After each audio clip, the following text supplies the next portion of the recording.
கிறிஸ்துவுக்குள் மிகவும் பிரியமானவர்களே, இயேசு கிறிஸ்துவின் இன்ப இனிய நாமத்தினாலே உங்கள் யாவருக்கும் அன்பின் கிறிஸ்துமஸ் வாழ்த்துக்களை தெரிவித்துக் கொள்ளுகிறேன். கிறிஸ்து பிறந்தார். இந்த பிறப்பின் நாள் இந்த உலகம் முழுவதும் மனிதர் மத்தியில் மிகவும் உற்சாகமாய் கொண்டாடப்பட்டு வருகிறதை நாம் பார்த்து கொண்டிருக்கிறோம். பூமியில் மனிதர் மத்தியில் மாத்திரம்தான் இயேசு கிறிஸ்துவின் பிறந்தநாள் கொண்டாடப்படுகிறதா? அப்படியானால் பரலோகம் என்ன செய்து கொண்டிருக்கிறது? அதை குறித்து தான் இன்று நாம் பார்க்க போகிறோம். ஆம், இயேசு கிறிஸ்துவின் பிறப்பை குறித்து பரலோகத்தில் நடைபெறும் காரியங்கள் என்ன? இயேசு கிறிஸ்து இந்த பூமியில் பிறந்த பொழுது பரலோகத்திலே எப்படிப்பட்ட காரியங்கள் நடைபெற்றுக் கொண்டிருந்தது என்பதை நாம் வேதத்திலே பார்க்க போகிறோம். லூக்கா 2ஆம் அதிகாரத்திலே நாம் பார்த்தோம் என்று சொன்னால், இயேசு கிறிஸ்து இந்த பூமியிலே பிறந்திருக்கிறார். மரியாள் யோசேப்பு பிள்ளையை துணியிலே சுற்றி ஒரு மாட்டு தொழுவத்திலே முன்னணியிலே கிடத்தி இருக்கிறார்கள் என்று வேதம் கூறுகிறது. அவர்களுக்கு ஒரு சத்திரத்தில் கூட இடமில்லை, ஒரு வீட்டில் கூட அவர்களுக்கு இருப்பதற்கு இடம் கிடைக்கவில்லை. அப்படியாகப்பட்ட ஒரு சூழ்நிலையிலே ஒரு மாட்டு தொழுவத்திலே துணியிலே அவரை சுற்றி முன்னணியிலே கிடத்தி இருக்கிறார்கள். அப்பொழுது என்ன நடைபெறுகிறது? இந்த காரியம் யாருக்கும் தெரியாத ஒரு சூழ்நிலையிலே அது நடைபெறுவதை நாம் பார்க்கிறோம். ஆனால் பரலோகம் இயேசு கிறிஸ்துவின் பிறந்த நாளை பார்த்து கொண்டே இருக்கிறது. அவர் பூமியில் மனிதனாக பிரவேசிக்கிற அந்த காரியத்தை பார்த்து கொண்டே இருக்கிறது. வேதத்திலே நாம் பார்த்தோம் என்று சொன்னால், தேவன் சொல்லுகிறார் தம்முடைய தூதர்களை பார்த்து, ஓ, என்னுடைய நேசகுமாரன் பூமியில் மனிதனாக பிறந்திருக்கிறார், நீங்கள் யாவரும் அவரை தொழுது கொள்ளுங்கள் என்று கூறுவதை நாம் வேதத்திலே பார்க்கிறோம். அடுத்ததாக பார்த்தோம் என்று சொன்னால், இயேசு பூமியிலே பிறந்த அந்த கிடத்தப்பட்டிருக்கிற அந்த மாட்டு தொழுவம் அருகில் இருக்கிற மேய்ப்பர்கள் முன்பதாக ஒரு தூதன் தோன்றுகிறான். தூதன் தோன்றி அந்த மேய்ப்பர்களை பார்த்து கூறுகிறான், உங்களுக்கு கிறிஸ்து என்னும் இரட்சகர் தாவீதின் ஊரிலே பிறந்திருக்கிறார் என்று சொல்லி அவன் அறிவிக்கிறான் அந்த மேய்ப்பர்களுக்கு. அதை இப்படியாக நாம் வேதத்திலே பார்க்கிறோம். அப்பொழுது அந்த நாட்டிலே மேய்ப்பர்கள் வயல்வெளியில் தங்கி ராத்திரியிலே தங்கள் மந்தையை காத்து கொண்டிருந்தார்கள். அவ்வேளையில் கர்த்தருடைய தூதன் அவர்களிடத்தில் வந்து நின்றான். கர்த்தருடைய மகிமை அவர்களை சுற்றிலும் பிரகாசித்தது. அவர்கள் மிகவும் பயந்தார்கள். தேவதூதன் அவர்களை நோக்கி, பயப்படாதிருங்கள், இதோ எல்லா ஜனத்துக்கும் மிகுந்த சந்தோஷத்தை உண்டாக்கும் நற்செய்தியை உங்களுக்கு அறிவிக்கிறேன். இன்று கர்த்தராகிய கிறிஸ்து என்னும் இரட்சகர் உங்களுக்கு தாவீதின் ஊரிலே பிறந்திருக்கிறார். பிள்ளையை துணிகளில் சுற்றி முன் அணையிலே கிடத்தியிருக்க காண்பீர்கள், இதுவே உங்களுக்கு அடையாளம் என்றான். ஆம், இயேசு பிறந்த அருகில் இருக்கிற இடத்திற்கு அருகில் இருக்கிற மேய்ப்பர் அத்தனை பேருக்கும் தேவ தூதர்கள் போய் சொல்லுகிறார்கள். ஒரு தூதன் சொல்லுகிறான். உடனடியாக வேதத்திலே நாம் அடுத்து பார்த்தோம் என்று சொன்னால், அந்த சனமே பரம சேனையின் திரள், அதாவது பரலோகத்தில் இருக்கிற தேவ தூதர்களின் சேனைகள், மிகப்பெரிய கூட்டம், ஒரு பெரிய இராணுவம் போல, லட்சத்துக்கும் அதிகமான இராணுவ கூட்டம் போல தேவ தூதர்கள் அந்த மேய்ப்பர்களுக்கு தோன்றி அவர்கள் தேவனை துதிக்கிறார்கள். உன்னதத்திலே தேவனுக்கும் மனுஷருக்கு சமாதானமும், பூமியிலே சமாதானமும், மனுஷர் மேல் பிரியமும் உண்டாவதாக என்று சொல்லி அவர்கள் இயேசு கிறிஸ்துவின் பிறப்பை குறித்து தேவனை துதிக்கிறார்கள். ஆம், அப்படியாக பரலோகமே மிகவும் பரபரப்பாக, ஆர்ப்பரிப்பாக, ஒரு சந்தோஷமான ஒரு நாளாக அந்த கிறிஸ்துவின் பிறந்த நாள் இருப்பதை நாம் வேதத்திலே பார்க்கிறோம். ஆம் பிரியமானவர்களே, ஒருவேளை உங்களுக்கு ஒரு குழந்தை பிறக்கும் என்று சொன்னால் எப்படி உற்சாகமாய் நீங்கள் துள்ளி குதிப்பீர்கள். உங்கள் நண்பர்களுக்கு, உறவினர்களுக்கு, பக்கத்தில் அருகில் இருப்பவர்களுக்கு, அத்தனை பேர்களுக்கும் அதை அறிவிப்பீர்கள் அல்லவா? உற்சாகமாய் எனக்கு ஒரு மகன் பிறந்திருக்கிறான், எனக்கு ஒரு மகள் பிறந்திருக்கிறாள் என்று சொல்லி நீங்கள் அறிவிப்பீர்கள் அல்லவா? அப்படித்தான் நானும் கூட எனக்கு ஒரு மகன் முதல் பிறக்கும் பொழுது அப்படித்தான் செய்தேன்.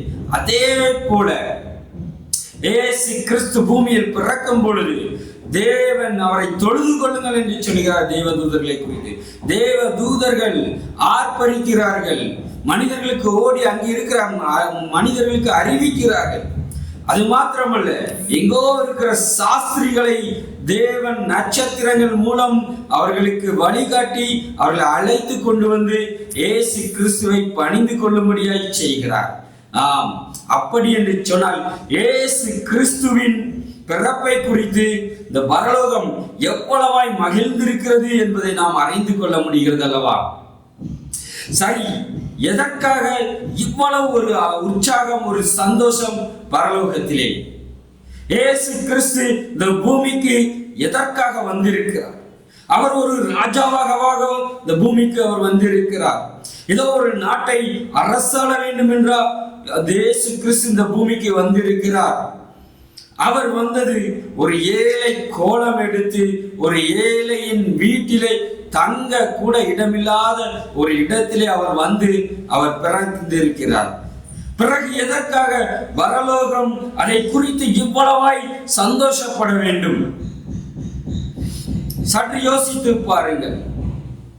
இயேசு கிறிஸ்து இந்த பூமிக்கு வந்தது தன்னை ஒரு பலியாடாக, மனிதரின் பாவத்திற்காக தன்னை ஒரு பலியாடாக மாற்றி ஒப்பு கொடுக்கும்படியாக இயேசு கிறிஸ்து இந்த பூமிக்கு வந்திருக்கிறார்.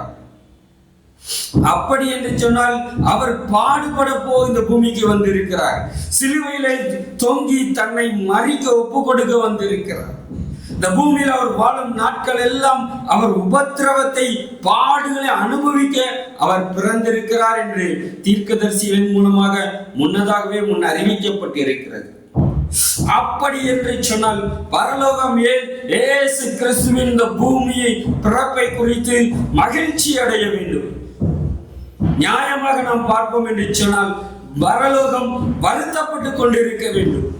தேவனுடைய ஒரே பிரியமான குமாரன் பரலோக மகிமையை துறந்து இந்த பூமியிலே அவர் பாடு அனுபவிக்கிறாய், நம்மை போல ஒரு மனிதனாக மாம்சமும் இரத்தமும் உடையவராக இந்த பூமியிலே வந்திருக்கிறார் என்று சொல்லி அத்தனை தேவதூதர்களும் ஒருவேளை கண்ணீர் வடித்திருக்கத்தான் வேண்டும், வேதனைப்பட்டிருக்கத்தான் வேண்டும். ஒரு நாட்டின் அரசன் அந்த நாட்டை விட்டு அவன் பதவியை இழந்து அவன் வெறுமையாய் போகும் பொழுது அவரை நேசிக்கின்ற அந்த நாட்டு மக்கள் உற்சாகமாய் எப்படி இருப்பார்கள்? அவர்கள் கண்ணீர் வடித்திருப்பார்களே, மார்பிலும் நெஞ்சிலும் அடித்து அவர்கள் அழுது புலம்பி இருக்கத்தானே கூடி செய்திருக்க வேண்டும். தாவீது அப்படிதான் தன் மகன் அரச பதவியை பிடிக்கும் பொழுது அவன் வெறுங்காலோடு அழுது கொண்டு அவன் வனாந்திரத்திற்கு மலைகளை நோக்கி ஓடினான். அவனை நேசித்த ஜனங்கள் அவன் பின்பதாக ஓடி போனார்கள். அவனை நேசித்த ஜனங்கள் அவன் போவதை கண்டு அழுதார்கள். அப்படி என்று சொன்னால் பரலோக மகிமையை துறந்து இயேசு கிறிஸ்து இந்த பூமிக்கு வரும் பொழுது தேவ தூதர்களும் பரலோகமும் தேவனும் வேதனைப்பட்டு அழுதிருக்கதானே. அவர்களுக்கு எதற்கு அந்த உற்சாகம்? அவர்களுக்கு ஏன் அந்த சந்தோஷம்? அவர்களுக்கு ஏன் அந்த ஒரு ஆர்ப்பரிப்பு? பரலோகத்திலே தேவனுக்கு மகிமை உண்டாவதாக என்று சொல்லி தூதர்கள் வாழ்த்துகிறார்கள். ஒருவேளை பூமியிலே சமாதானம் வரலாம், ஆனால் தேவனுக்கு மகிமை உண்டாவதாக உன்னதத்திலே என்று சொல்லி தூதர்கள் தேவனை துதித்தார்கள் என்று நாம் அந்த லூக்கா 2ஆம் அதிகாரத்திலே நாம் பார்க்கிறோம். அப்படி என்று சொன்னால் இயேசு கிறிஸ்து இந்த பூமியில் பிறப்பதற்கு என்ன காரியம் இருக்கிறது? என்ன ஒரு உன்னதமான ஒரு மிக மிக முக்கியமான ஒரு நோக்கம் இருக்கிறது என்பதை நாம் அறிந்து கொள்ள முடிகிறது. இயேசு கிறிஸ்துவின் படும் பாடுகளை பார்க்கிறோம். அதன் மூலம் வரப்போகிற நன்மை மிகவும் பெரிதாய் இருக்க போகிறது என்பதை தான் அந்த அவர்களுடைய ஆர்ப்பரிப்பு, உற்சாகம் நமக்கு உணர்த்துகிறது. அந்த மகிமை என்ன, அந்த ஆசீர்வாதம் என்ன, அந்த மேன்மை என்ன, அதை குறித்து தான் வேதம் இப்படியாக கூறுகிறது. 1 தீமோத்தேயு 1:15 கிறிஸ்து இயேசு பாவிகளை ரட்சிக்க உலகில் வந்தார் என்று சொல்லி வேதம் கூறுகிறது. பாவிகளை ரட்சிக்க வேண்டும், பாவிகளை காப்பாற்ற வேண்டும், மனிதன் பாவம் செய்து நரகத்திற்கு போவதை தடுக்க வேண்டும். அதற்காக இயேசு பூமிக்கு வந்தார் என்று சொல்லி பரலோகமே அதற்காக தான் ஆர்ப்பரித்துக் கொண்டிருக்கிறது. ஆம் பிரியமானவர்களே, நாம் வேதத்தை புரட்டி பார்த்தோம் என்று சொன்னால் இயேசு கிறிஸ்து இந்த ரட்சிப்பை உண்டாக்கின இந்த ரட்சிப்பை குறித்து, அந்த ரட்சிப்பை உண்டாக்குகிற சுவிசேஷம் அறிவிக்கப்படுவதை குறித்து தேவ தூதர்களும் பார்க்க ஆசைப்படுகிறார்கள் என்று சொல்லி வேதம் கூறுகிறது. ஆம், 1 பேதுரு 1 இப்படியாக நாம் பார்க்கிறோம். பரலோகத்தில் இருந்து அனுப்பப்பட்ட பரிசுத்த ஆவியினாலே உங்களுக்கு சுவிசேஷத்தை பிரசங்கித்தவர்களை கொண்டு இவைகள் இப்பொழுது உங்களுக்கு அறிவிக்கப்பட்டு வருகிறது. இவைகளை உற்று பார்க்க தேவதூதரும் ஆசையாய் இருக்கிறார்கள். அல்லேலூயா.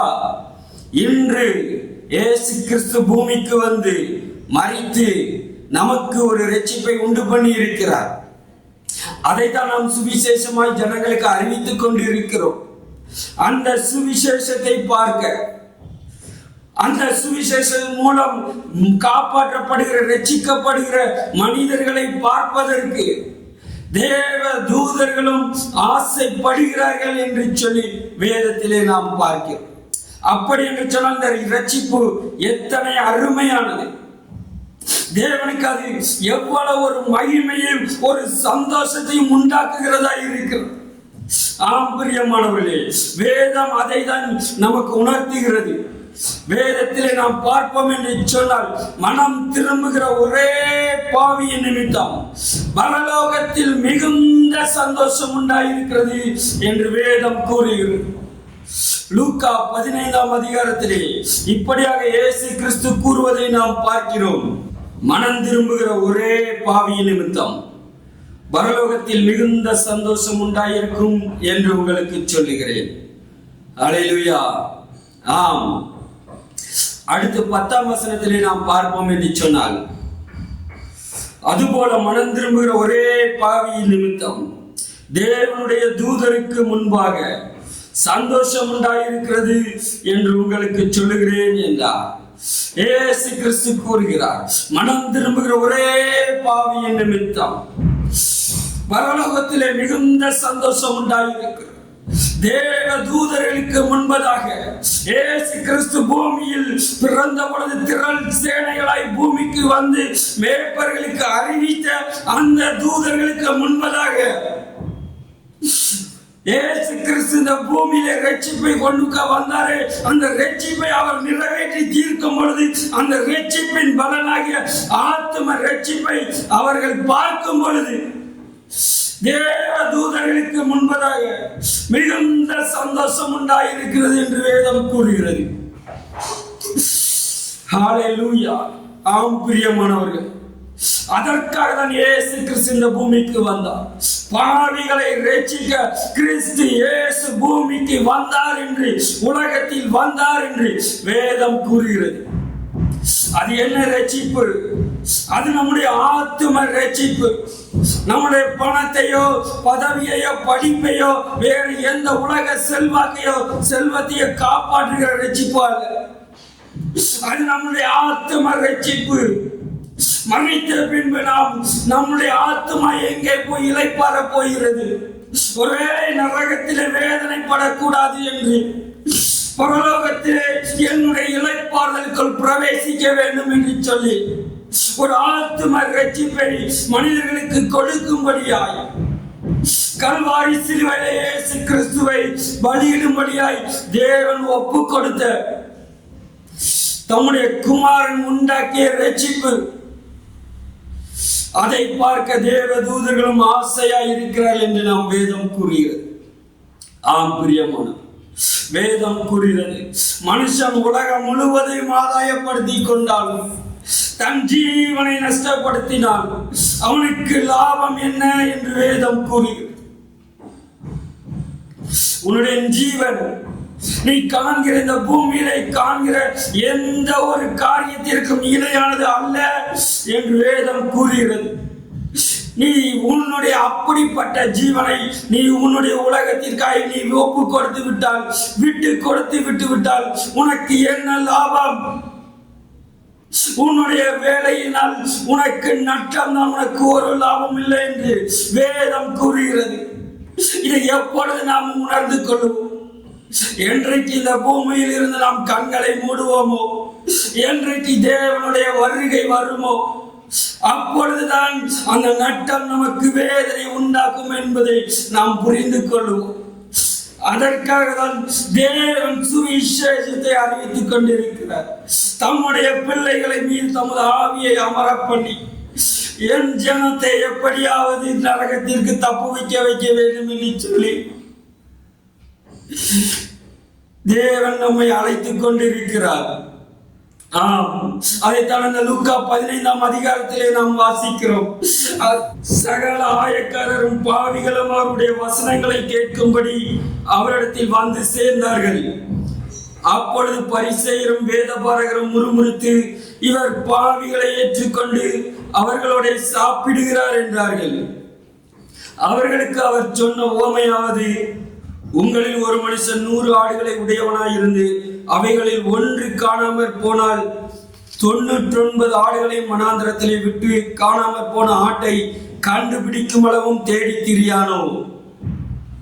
கண்டுபிடித்த பின்பு அவன் சந்தோஷத்தோடு அதை தன் தோள்களின் மேல் போட்டுக்கொண்டு வீட்டுக்கு வந்து சிநேகிதரையும் அயலகத்தாரையும் கூட வரவழைத்து, காணாமற் போன என் ஆட்டை கண்டுபிடித்தேன், என்னோடு கூட சந்தோஷப்படுங்கள் என்பான் அல்லவா? அதுபோல மனம் திரும்ப அவசியமில்லாத 99 நீதிமான்களை குறித்து சந்தோஷம் உண்டாகிறதை பார்க்கிறோம். மனம் திரும்புகிற ஒரே பாவி நிமித்தம் பரலோகத்தில் மிகுந்த சந்தோஷம் உண்டாயிருக்கும் என்று உங்களுக்கு சொல்லுகிறேன் என்று சொல்லுகிறார். மனிதர்கள் சொல்லுகிறார்கள், இவர் பாவிகளோடு ஆவியக்காரரோடு போய் இவர் பந்தி இருக்கிறார், பேசுகிறார், சாப்பிடுகிறார் என்று சொல்லி.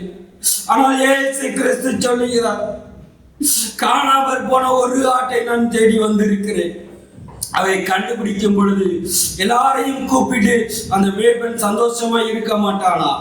அதே போலதான் இன்று தேவ தூதர்களுக்கு முன்பதாகவும் ஒவ்வொரு மனிதர் ரட்சிக்கப்படும் பொழுதும் பரலோகத்திலே மிகுந்த சந்தோஷம் உண்டாயிருக்கிறது என்று வேதம் கூறுகிறது.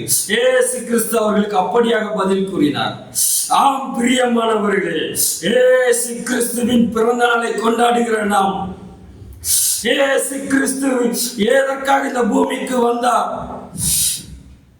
அதற்காக தேவ தூதர்கள் பரலோகம் அதனை கொண்டாடுகிறது என்பதையும் அறிந்து நீங்கள் அந்த கிறிஸ்து பிறப்பின் ஆசீர்வாதத்தை பெற்றுக் கொள்ளும்படியாய் தேவன் உங்களுக்கு உதவி செய்வாராக. ஆமென், ஆமென். மனம் திரும்புகிற ஒவ்வொரு பாவியின் உள்ளத்தில் கிறிஸ்து பிறக்கும் நாளே பரலோகத்தில் கிறிஸ்துமஸ் நன்னாள். அதையே பரலோகம் கொண்டாடுகின்றது. அன்பு